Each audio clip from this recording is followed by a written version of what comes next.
প্রিয় শিক্ষার্থী বন্ধুরা, আসসালামু আলাইকুম। আশা করি তোমরা সবাই ভালো আছো। তো প্রাথমিক শিক্ষক নিয়োগের ফল শীঘ্রই ডিসেম্বরে যোগদান যে তোমাদের নিউজটা বের হয়েছে, সেটা আজকে আমরা বিস্তারিত দেখব। চলো যাই আমরা সেই কাঙ্ক্ষিত নোটিশটা দেখে নিই। তো এটা প্রকাশ পাইছে 30 অক্টোবর 2022। তো চলো যাই এক নজর আমরা দেখে নিই। শীঘ্রই প্রকাশ হতে যাচ্ছে সরকারি প্রাথমিকে তোমরা দেখতে পাচ্ছ শিক্ষক নিয়োগের ফল।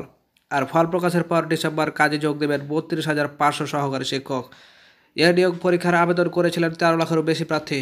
শিক্ষক নিয়োগের পরীক্ষা সম্পূর্ণ হওয়ার আগামী 25 নভেম্বর ফল দেওয়া হবে বলে জানিয়েছেন প্রাথমিক গণশিক্ষা মন্ত্রণালয়ের সিনিয়র সচিব আমিনুল ইসলাম খান। রবিবার 30 অক্টোবর দুপুর সংশ্লিষ্ট মন্ত্রণালয়ের এক মতবিনিময় সভায় তিনি কথা বলেন।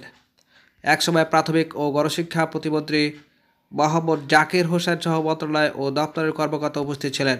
সিনিয়র সচিব আমিনুল ইসলাম বলেন, আগামী 15 নভেম্বরের মধ্যে সরকারি প্রাথমিক বিদ্যালয় সহকারী শিক্ষক নিয়োগ পরীক্ষার ফল প্রকাশ করা হবে। ডিসেম্বরের মধ্যে যোগদান কার্যক্রম সম্পন্ন হবে। তিনি বলেন, শিক্ষক বদলির আবেদনগুলোর কাজ আগে করায় ফল দিতে দেরি হচ্ছে। আবার দেরি হয়েছে কোভিডের কারণেও। তিনি জানান, বিভিন্ন পদে মামলা চলমান আছে, যেগুলো আমরা নিষ্পত্তির চেষ্টা করছি।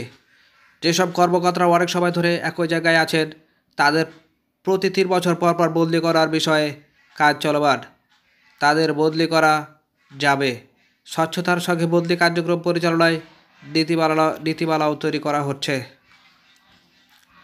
তো এই ছিল আজকের মতো। দেখা হবে পরবর্তীতে নতুন করে গুরুত্বপূর্ণ আপডেট নিয়ে। সে পর্যন্ত সবাই ভালো থাকবে। আল্লাহ হাফেজ। ততক্ষণ পর্যন্ত আমাদের সাথেই থাকুন।